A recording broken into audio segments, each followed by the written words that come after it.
Hey there, Patty Dominguez here, and this episode of Positioning to Profit is featuring Dr. Christine Kaczmar. Thank you so much for being here, first and foremost. I appreciate you.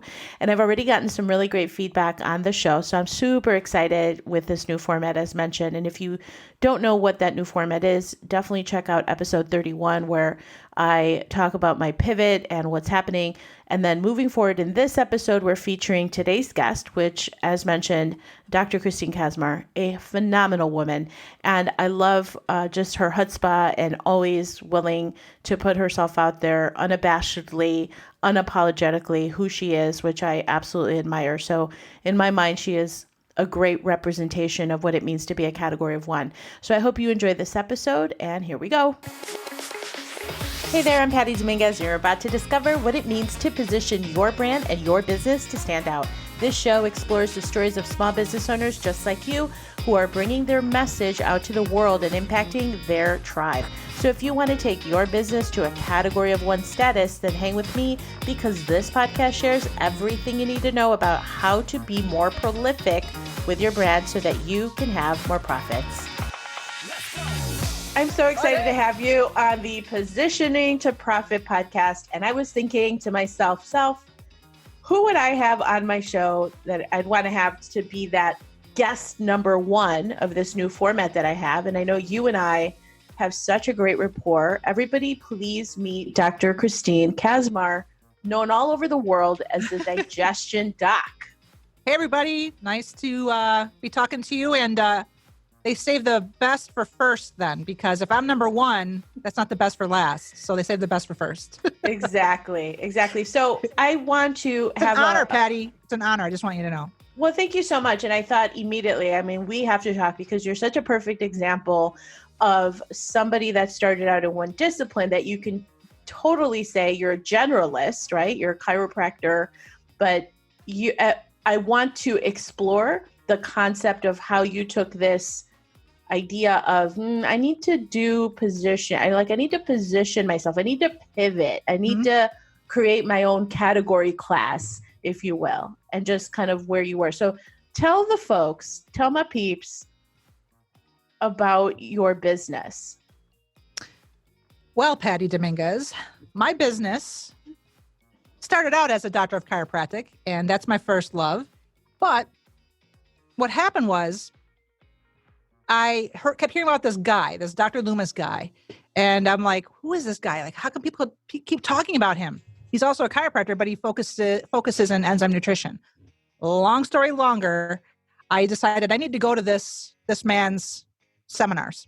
So I sat down, and the moment he started speaking, I'm like, dang, I resonate with all of this. And it made sense to me because when I was in chiropractic school, although I was in the best shape of my life at that time, I was bent over my table in class with cramps from my gut after having salad. So I'm like, what the F is going on here?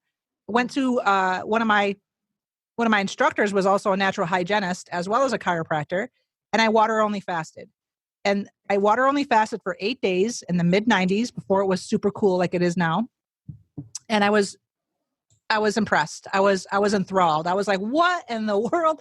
And so I put that in the back of my mind. And later on down the line as a chiropractor, I realized, you know what? I'm not able to get these people that are having Crohn's and constipation and all these things that kept coming in, constipation. I'm not helping them enough with what I'm doing with chiropractic alone. So that's when I reached back and I'm like, remember when you did the water only fasting and all that good stuff? Hence, this is kind of where I pivoted and changed my positioning because there are not a lot of doctors focusing on that specifically as far as helping people with Crohn's and colitis in a natural aspect. You know, everybody thinks to go to the medical doctor when you have something like that. And I'm not saying not to go, but let's face it, that's really just treating a symptom, not solving the problem or seeking the solution. So then did you go through, after having your personal experience and really finding, wow, this is something that nobody is talking about. I think the bigger question is, did you go through any hurdles or obstacles in saying, well, I'm going to pivot my career. I'm going to go from generalist to specialist. Was there talk about kind of that success gap, if you will? Because there is that period of time where you're developing those new skills, you're deep diving more into creating your own format, your own methods, if you will. And what was that? Did you feel those challenges and obstacles in terms of the imposter syndrome potentially? It's a funny thing that you're saying there, because there was a specific thing that happens that forced me to like go for it quicker. And what happened was I got really disorganized in my personal life, and to renew my license, I completely forgot. The license renewal form fell behind this area of my kitchen, literally completely forgot about it, because it's something that you do every 2 years. It's not like you do it every year. It's no big deal. You just fill out the form, write a check, you're good, right? Well, I didn't realize that I forgot until I forgot. And so what happened was all the insurance money that I would be making from chiropractic was on hold. So I had to go through the whole process of getting my license up to snuff, which took about 3 months, if I'm not mistaken. So I had to go figure out a way, since I'm not getting insurance checks, what do I do? Well, guess what? You just learn this digestive stuff. Time to really put the full throttle on that. And I really believe, Patty, that if my back weren't up against the wall, I know I would have gotten into the digestive space, but I wouldn't have done it as strongly, as feverishly, to get out of the mess I put myself in. But that was good, because it made it all click, and it was meant to be, really. So I think a lot of people, with whatever their professions are, they know that they've got the goods, but they're procrastinating about something. They're holding back about something. And, when we talk about positioning, you have to go for it. You have to go for it. You have to be focused. You can't be scattered and all over the place.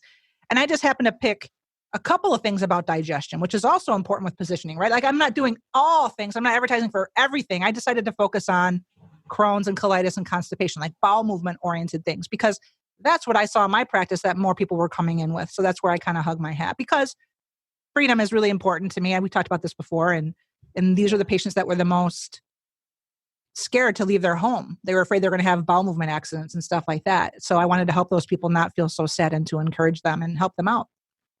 That's so perfect. And the self-awareness that you had in that moment, and then to find the opportunity, and just kind of summarizing for people listening, like, really the difference is that you took action on this idea and didn't wait for it to be perfect. Right. Actually, one of the conversations, I was on a call with my mentor. It was a group coaching call, and he was talking about, he's like, okay, what's the difference between, multiple 7-figure earners, people that just really, really build businesses that are so impressive and just are in that fractional percent of success, and the people that are just making 6 figures, maybe multiple 6 figures, and they're getting ahead. Like, what's the difference? So people were going in the thread, and they're talking about, like, oh, their mindset, and like they have systems, they have people. And then he's like, no, it's the action. It's like, they don't wait for everything to be really perfect. And one of the quotes that he says is that, and this is arguably something that most people would not agree with, but he's like, the thing is that 70% has to be okay. When you recognize that thing that you're putting out there, 70% is fine, 100% is failure. And it's like, okay, well, what's the difference between being really careful and dotting your I's and crossing your T's? And so you have to assess what that means. But the fact of the matter is the action that is going to really it's going to kind of set the trail. And from there, things unfold, which I'm assuming is what happened to you, right? Just new opportunities started to unfold. Yeah. And I think really too, when you say action, for me, I interpret that to be, I communicated. So I studied my rear end off. I learned everything inside out about what I was going to be speaking about in my field, and how I was going to relay that message and educate patients that were watching me for the first time. Cause I was doing videos back in 2007 with Vidler. You know what I mean? Like, I've been all about the educational process, but I wasn't talking specifically about the things I do now, of course, because that was a while ago. But if you can't communicate what it is you do, and if you don't own what it is you do, if you think somebody else could do it better, you need to change that, because I pride myself on knowing inside and out my skill set of what I'm talking about with digestion, in a way where I don't feel like there's any competition. Like, I own it inside and out. And yes, I had to get to that point quicker because of what I mentioned before with the whole lapse in my license thing. Like, I had to act quickly. I had to take those actions. I had to communicate more effectively. Otherwise, I was not going to have a house. I was not going to have a car. I was not going to have all these things. Granted, it never even got that scary, thankfully, because I was a good communicator and I knew my stuff. I just knew my shit. So I think that's just something I wanted to stress, that people don't communicate effectively. And I think that people who do are easily able to excel in business. It's an underrated quality communication in my view anyway.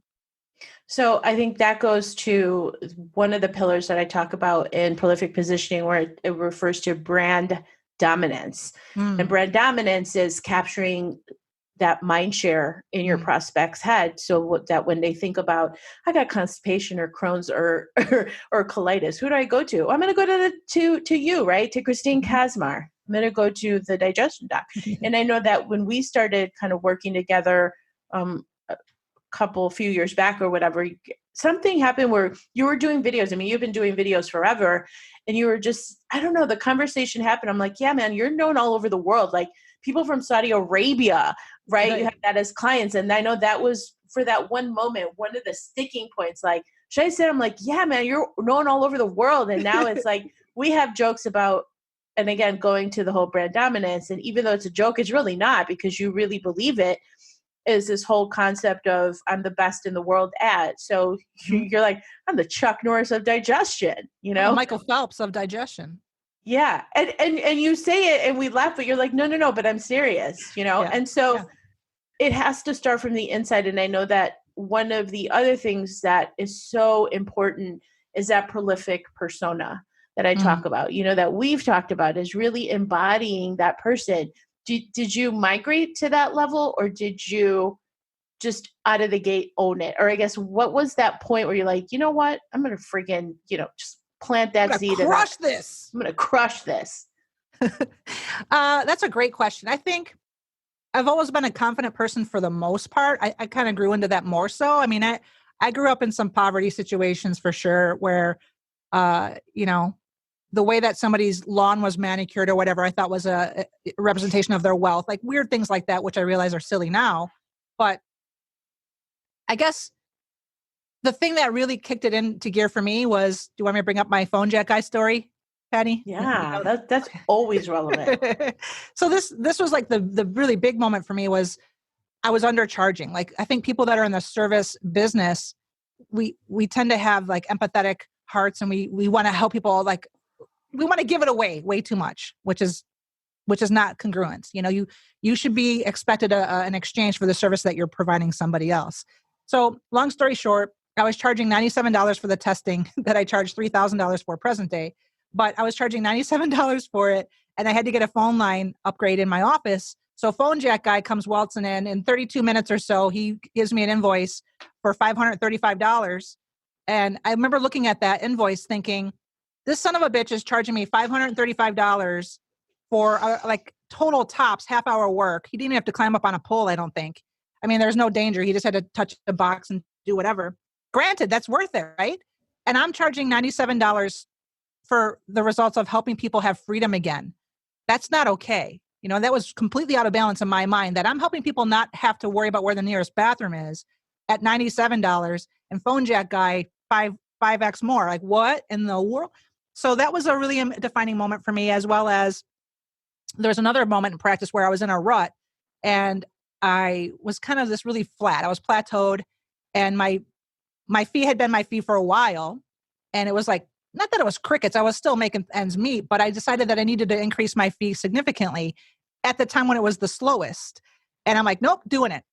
And believe it or not, the next 3 to 5 people, I can't remember the number, but I know it was 3 for sure. The next 3 consults, I closed on those 3 consults, and it was so effortless that everything just clicked. So it's really a matter of, for the persona, for me, it's having the confidence, charging what you're worth, studying up like a mofo so that you own your stuff, but also having if you want to call it arrogance, because I'm okay with that. I consider myself arrogant to some extent, but putting yourself juxtaposed to people who think that they know, but you know that these are dinglings out there that don't know anything. What I'm saying is, perfect example. It's really popular right now, the ketogenic diet. So you've got people who are making themselves sick because they are literally eating 0 fruit. They're afraid to have fruit because it has carbohydrates.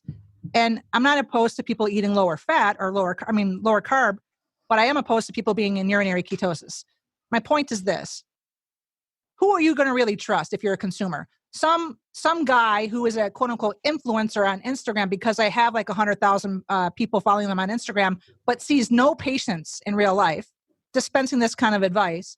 Or are you going to trust somebody who is actually not only in practice, seeing people all over the world, testing them, getting criteria and data on what's going on with their gut, would you rather trust that person? So the point to kind of bring this back full circle is when you have that kind of confidence, like no one can compete with that, but yet people are afraid to really stick their heads out and go against something that's so popular. Like Jillian Michaels, for example, she made some public comments about the ketogenic diet and she got vilified all over social media by a lot of the press and people like Elle Roker and stuff like that. So it's okay to be polarizing is my point, especially when you know that that you're doing something, you're seeing the results, that you actually are in practice in my example, versus somebody who is just like a talking head because they're popular, have that confidence to step out. And you're going to get people that are going to hate on you. Bring it. Listen, I mean, let's just back up. As a chiropractor, there are very few professions that I can think of that get hated on more and disrespected more than a doctor of chiropractic. So we're used to it. Go ahead, bring your stupid comments about, oh, you're not real doctors. It's so passe. Yeah. We hear it all the time. Right. They don't know what they're saying. You have to forgive people for their ignorance sometimes, I think. But that's where my persona comes from is I know that I bring the goods. I know that I deliver a result for the people that pay their money to come see me. I appreciate that people make the effort to come here. And that's where my confidence and swagger comes from. If that's a long-winded answer, I'm sorry. No, it's not a long-winded answer because it covers on a couple of key things is when you talk about competitive power. So you see like, okay, your direct competitors are maybe other people that are in that digestive space, but your indirect competitors, and again, we always want to go back to positioning with this, is that indirect competitors are those influencers on Instagram that have built a perceived brand and they're an authority figure, but they can't back it up.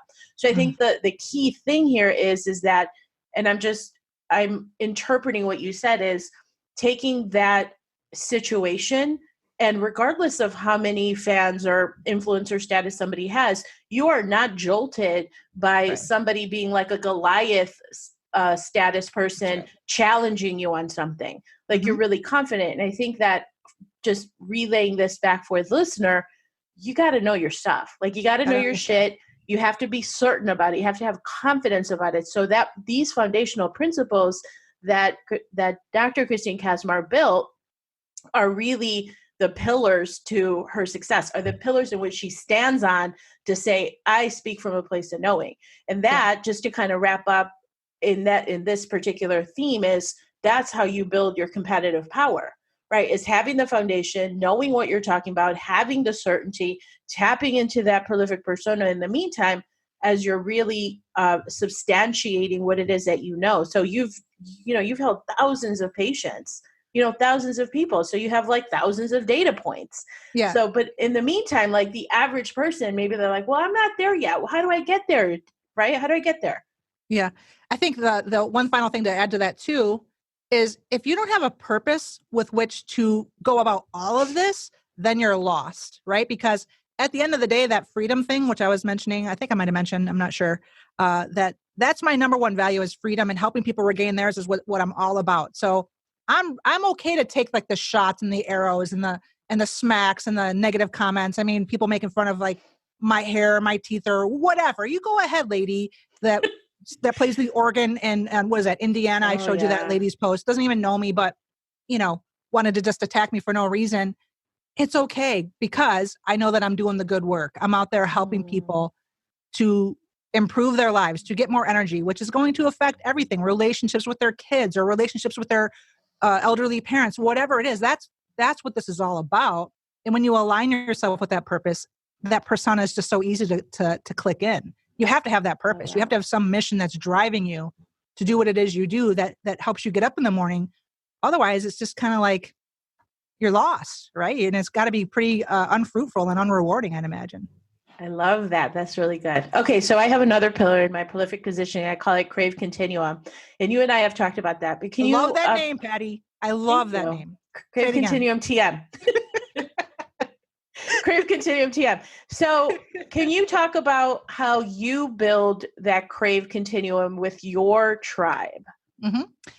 Well, I love to communicate. Back to that. I love to be the one out front answering questions. I love to be the one that is putting that little smiley face emoji or the heart or thank you, or that's me. and I'm not saying that everybody should do it my way. I make it harder on myself by doing it this way.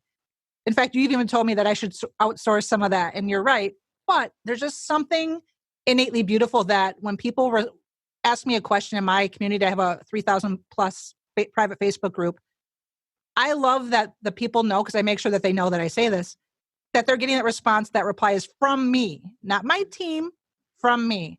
So I think that in and of itself engages my community, because they know that they're talking to Dr. Christine. Not that I'm some superhero, right? I mean, I'm not famous, but it is kind of cute that when they get on the phone with me, they're like, "Oh my God, you sound just like on your podcast." It's just like it's so silly. But I am a real person. I like to think of my Midwest upbringing like I'm real, I'm genuine. I mean, what you see is what you get. I don't have this false sense of like aristocracy about myself. So I think that that's really how you build a tribe, is you just tell the truth. You're playful, you're fun, you're serious, you're vulnerable. I think you employ all of those different types of emotions, and how can you fail? Yeah, that's so good. And then what are the channels that you really, that work for you the best In to terms get the of like word out? social media? Yeah. So I would say my love-hate relationship with Facebook definitely exists. And my hate relationship with them is just because. Okay, we're about halfway through with this episode, but I wanted to make sure that you knew about my new Positioning to Profit quiz so that you can discover how to use the key pillars of positioning to give yourself the ultimate edge for your business. It's an assessment, personalized plan of action to overcome these roadblocks that are keeping you from even more profit. So head on over to positioningquiz.com. All right, let's continue with the show. We probably don't want to get political, but I just don't like how they talk out of both sides of their mouth about freedom of speech. I'll just leave it at that. At any rate, I love Facebook because that's where my avatar lives. Most of my patients are women over 55, and that's where they are, is all over Facebook. But then right behind that would be my podcast. And that's where I interact the most, I think, or I get the most activities from that. But also coming up from behind is a new channel that I'm using called Brighteon, which is kind of like the YouTube for misfits like me, where we're not really allowed so much to say the things like we want to say without being, what's the word? What is it you call it? I'm slipping my mind. Censored? Censored. Yes. Thank you. Censored. Yeah. So Brighteon's a good platform for me in my line of work where we're against the broken medical model. But yeah, I would say that my Facebook group, my podcast, and Brighteon. Brilliant. And so what, in your opinion, has been critical success factors, just if you were to say the top 3 things that have contributed to why you've been able to grow your brand, your business, your positioning? I would say consistency of your messaging, getting out there and sharing that stuff. Maybe you don't want to do it, but guess what? People need to hear it. I mean, you need to value what you're doing in the service that you're providing in the world like that. I mean, if I were a plumber, I would be talking about flanges and like the best dang flusher ever. I don't know what you call that stuff, but I would be all about it. And I would just really love what I'm saying in my consistent message, whatever it is. Otherwise I wouldn't do it. So I think consistency of the messaging. I think, like I mentioned earlier, having the purpose, having fun, being attached to your service. But here's a big one that's just coming to me now is not being afraid to make offers, not being afraid to raise your prices. And then a real big component to this is bundling your services. So as an example, going back to chiropractic, initially, when I started off, I would have people do one-offs, like, oh, they could pay $43 for a visit or whatever. Then I'm like, that's so silly. How about I make it a 10-pack or something like that? And it's kind of funny because I remember back when I was starting out, I charged $350 for a 10-pack of adjustments. And I remember when people would write me that check or that credit card would go through, I literally thought I was rich.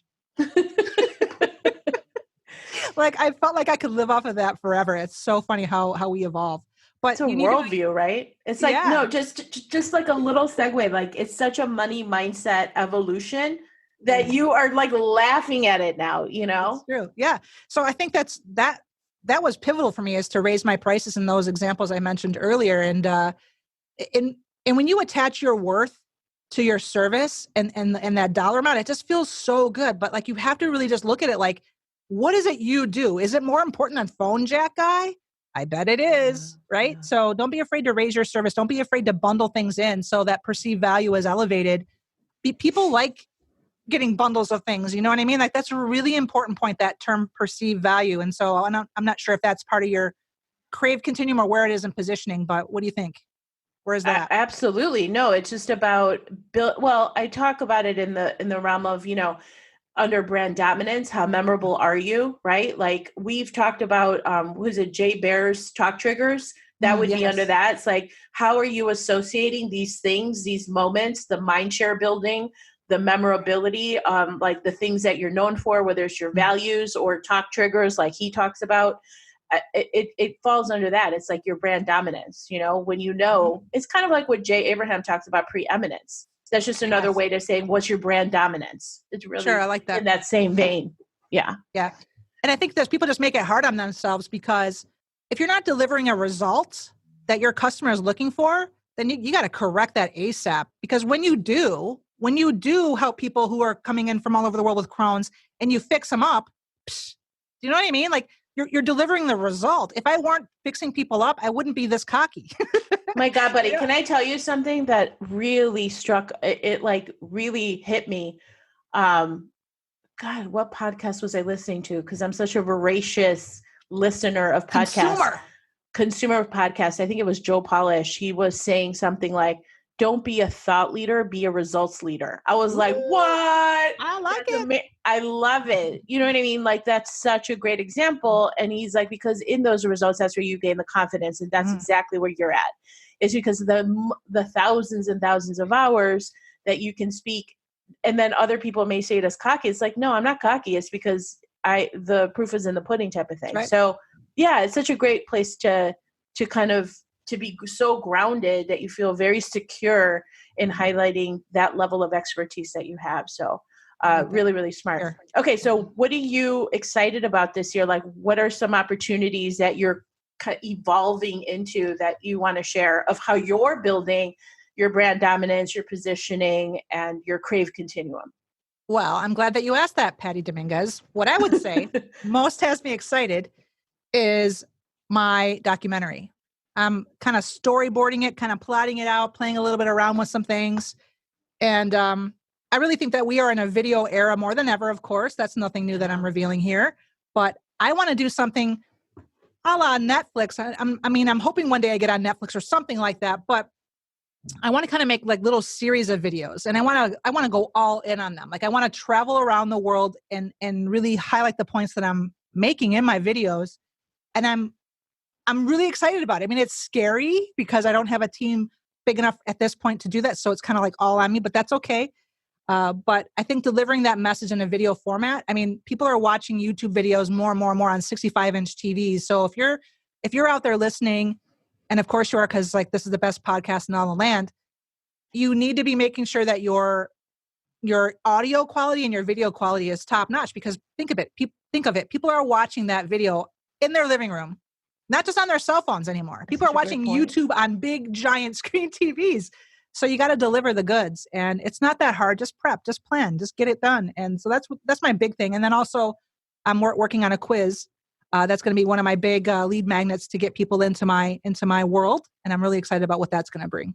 Yeah. And I think, and I got to acknowledge you because I know that you've had an influence on one of my beloved clients around video. And just when I see the impact of video and the way that it looks, it just elevates the game to a whole new level. It's unbelievable. I mean, I'm literally in awe of how gorgeous these videos are. I can't even handle it. So I know you have a kind of like a side project, a project of love that you're working on as well, that's rolling out this winter/spring that's coming out around video, because you've put in your time with video.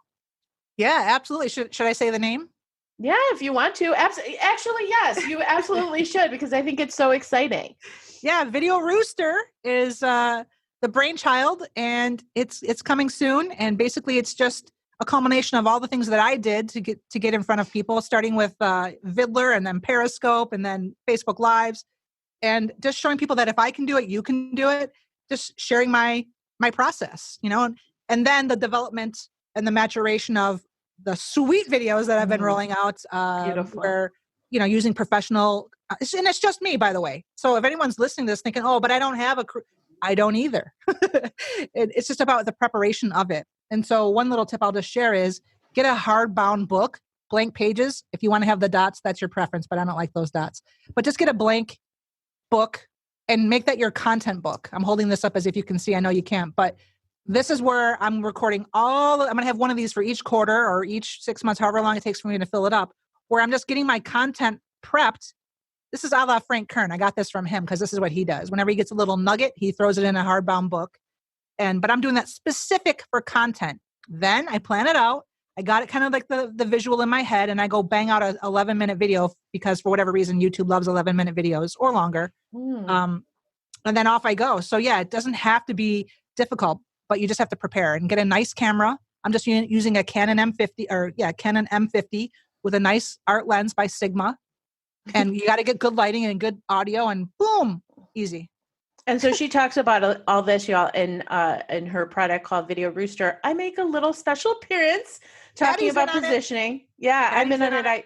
I talk a little bit about positioning, just how important it is just out of the gate to have this as a foundational principle for how you roll out your brand. So I'm so excited about it because I don't know, you were talking about it and I've seen your videos and I've seen how you've evolved with your videos, but when you have passed along these little nuggets of genius to my client, then I look at I'm like, holy crap, like this is gorgeous. Like I'm stunned at how magical your skills are. And what I just got to finish is what I love about it is that you speak from a place to know, and you're talking to the novice person who is just looking to do video. They're scared about it. How can I ramp up with my phone?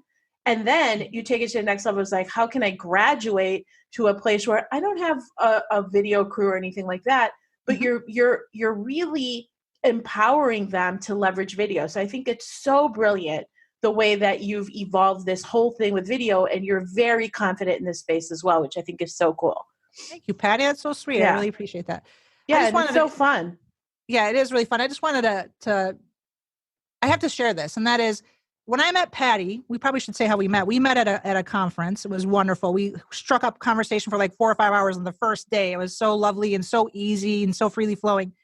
But I've never met in my life somebody who is such a strategist and somebody who could like hear anything from anyone from any business world and be like, bam, bam, bam, do these things. Like this is where it's such a privilege to have you as my friend. And I know this is like all like oh, you're the best. Like, what do you ever call these rah-rah sessions? I don't know what this is, but if anyone's listening who is thinking, just even thinking about they need to take their business to a next level, which everybody should be, where you want to like really improve on some things and get really focused and get strategy and get positioning. Obviously, Patty's your girl. She has like insurmountable ways has changed my practice and my way of thinking about brand identity, creative continuum, all of it. You're listening to somebody speaking who once had a stomach answering a telephone as my logo. You're talking to somebody who just, I didn't know what the C-suites were. Like when all these terms were being thrown, I'm like, Patty, what is all that? You're like, oh, that's the C-suite. I didn't go to business school. Like Patty was like corporate stuff. I mean, tons and tons and tons, like, what is it? $1 billion in ad spend that you helped with a company. So I just wanted to give props to anybody listening. That's what really developed my friendship with Patty, is how savvy she is from a marketing perspective and how quick and I just love you for it. So thank you so much. Just want to say for having me on your show, being number one on this show, but also for all of your brain power and all the magical things that you know and are so quick and great at. Thank you, Dr. Christine Kaczmar, the amazing. That's so cool. Oh, Thank you so much. Like, I'm so receiving that. We're in the past, and I'm like, yeah, we're constantly talking about how do we make it better? How do we grow a brand? How do we put ourselves out there? And you're just such a great example of that, where you give literally zero fucks to give around what people think. You know what I mean? And doing it in such an authentic way is why people love you. And yeah, people do fangirl over you, because I've seen it myself, which I think is hysterical. I'm like, oh my God, it's a digestive doc. Yeah. Go ahead. No, I was just gonna go into the transition to close, but tell me what you're gonna say. I want to hear it.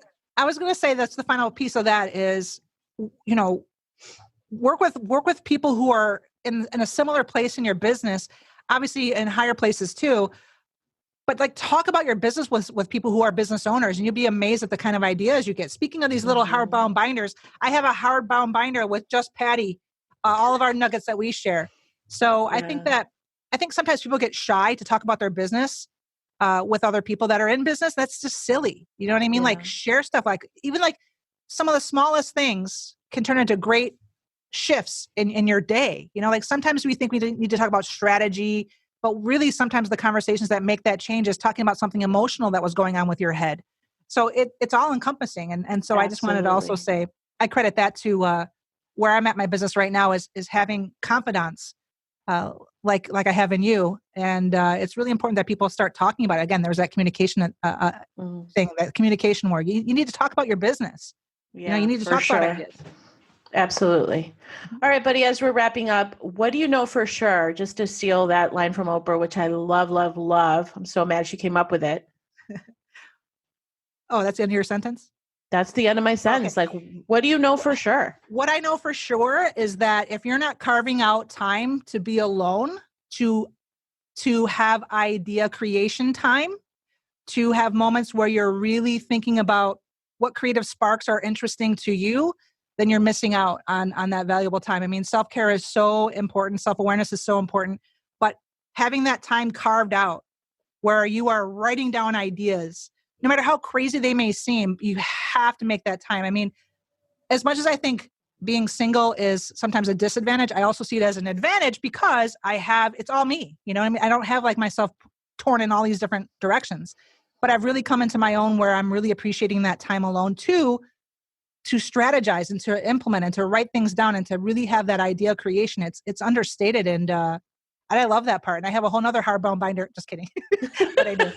So I got that binder too. That's awesome. What I know for sure. I totally agree. It's just having that time to think and to let things come to you, to go for, I do it via my walks. How many times have we voxered back and forth where I'm on my walks and I love that time and it's contemplative for me. And I'm just like, and you just a little bit of earthing, getting out there and just new ideas come. And I'm like, ooh, here's the thing where I'm doing a lot better with writing it down. Because I won't write it down and then I'm like, I'll remember. And of course I don't, you know what I mean? So my point is your idea of having that binder or somewhere to write these things down, these ideas. I think it's, who's that guy who has that podcast? He's kind of got that crazy hair, James something, gosh, it's escaping me. But basically he had, James Clear? It's called the Altucher Show. James Altucher. Yeah. So he talks about that. It's like having just a download of 20 ideas a day and keeping a notebook with 20 ideas a day. And then out of that, you're going to get a lot of garbage, but in there, they're the seed of an idea. Sarah Blakely in the master class does the same thing. She's like just jotting down these ideas. And she's like, you don't understand how there's gold in them hills type of thing. That's right. When you do that exercise that you're talking about. So hugely beneficial. So thank you for that. Cause I totally agree. Of course. Yeah. Okay. So how do people get in touch with you, find you online and all that good stuff? How do people connect with the Digestion Doc? I think the easiest way is to go to thedigestiondoctor.com/connect. That's all in one place, housing of all kinds of links and things like that, freebies, goodies. thedigestiondoctor.com/connect would be a good place. Or my podcast, Smart Digestion Radio. Which you can find on all podcast platforms, right? That's true. Exactly. And then I just want one other thing that I feel like urged to say this. Yeah. We were talking about this at the top of the show. And I was talking about one of my patients and a revelation that I had, not a revelation. I mean, just something that I employed today that I know I should do, but I did it seamlessly. And that is when you're dealing with your customers, just make sure that you're kind of like fast forwarding and knowing what is it they really want, right? So whatever your business is, as you're positioning yourself and all that you're doing, what is it your people really want? And sometimes when you're working with people, maybe things aren't going the best. Instead of being defensive, just ask them, what is it you want? Like, how can we make this work the best for you? That takes away so much pressure and lifts off so much weight off of your shoulders if you just never lose sight of that. And I think that I'm maturing in a way where I wasn't this way even a year ago or 2 years ago, where I'm not so attached to outcomes where people are angry or upset or feeling unheard. So I don't know why I just felt pushed to say that, even though you're wrapping things up. I'm sorry. If you want to edit this out, that's okay. I'm going to totally edit this shit out. No, I'm kidding. I love it because here's the thing. What that showed me when you told me that story is you stayed in your personal power. That's it. Like you're staying in Yes. your personal power. You are not giving away your power and being reactive where in the past, and I'm not saying that you're guilty of this by any means, Yeah. but you're dealing with a really crappy customer, client, whatever you want to call them. And then we get so triggered by Yeah. something they may or may not have said. And just understand, we're all working through our own shit. And it's like, if you would have given in reactively, you would have given away your power. And what you Right. found is staying true to your power. And that's really freeing, isn't it? It really is freeing. And it's one of the questions you asked me earlier in our interview is some of the things that I can credit to my success. And it's remaining charge neutral. Someone told me this a while ago, and I love that term, being charge neutral. Don't be, overreactive or underreactive, be charge neutral. And I think that's even in the Don Miguel Ruiz's stuff, right? Like when someone says something either good or negative, you should be the same, right? Toltec wisdom says, don't take anything personally. Yeah. Even if it's good or bad, you're still neutral. Mm-hmm. Don't get so in love with the compliments also is something that we need to be careful of. Yeah, absolutely. Yeah, kind of the whole idolatry thing is just to say, well, and you're so like that in the of like being conceited and stuff. Not a big deal. No, I'm kidding. No, about how you really you really aim to serve first, which is absolutely the way you operate, which is why you have so much success in what you do, which is awesome. It's just exactly that, Yeah, girl. All right, buddy. Well, thank you so much for being on the Position to Profit podcast. I'm so happy to have you on the show. And I thought immediately, I'm like, I got to have my buddy. She's got to be episode number 1 official with this because I'm rolling this out with a new direction. And I couldn't even begin to emphasize how you are the epitome of somebody that has gone from a generalist to specialist, really owning the authority. And it's really, really inspiring. And I hope others get inspired too to take action on everything that you talked about because it's absolute gold. Thank you, Patty. It is so sweet of you to have me on here. You're very kind with all those sweet words. And I love you like crazy. You're such an intellectual in this space and people need to listen and hire you on the spot. Not even joking. I cannot wait to see what your decade's going to bring. Thank you, buddy. Likewise. All right, guys. See you next time. Thank you so much for checking out the Positioning to Profit podcast. If you haven't already done so, please make sure to hit that subscribe button so you don't miss any new episodes. And also, it would mean the world to me if you would take a quick moment to leave a rating and review on iTunes, Stitcher, SoundCloud, or your favorite podcast player. It really helps to get the word out about the podcast and, of course, the featured guests. And lastly, please make sure to connect with me on social media. Facebook, Instagram, Twitter, LinkedIn, I'm on all of them, and use hashtag positioning to profit so that I can search you out and connect that way too. All right. Thanks so much. See you next time.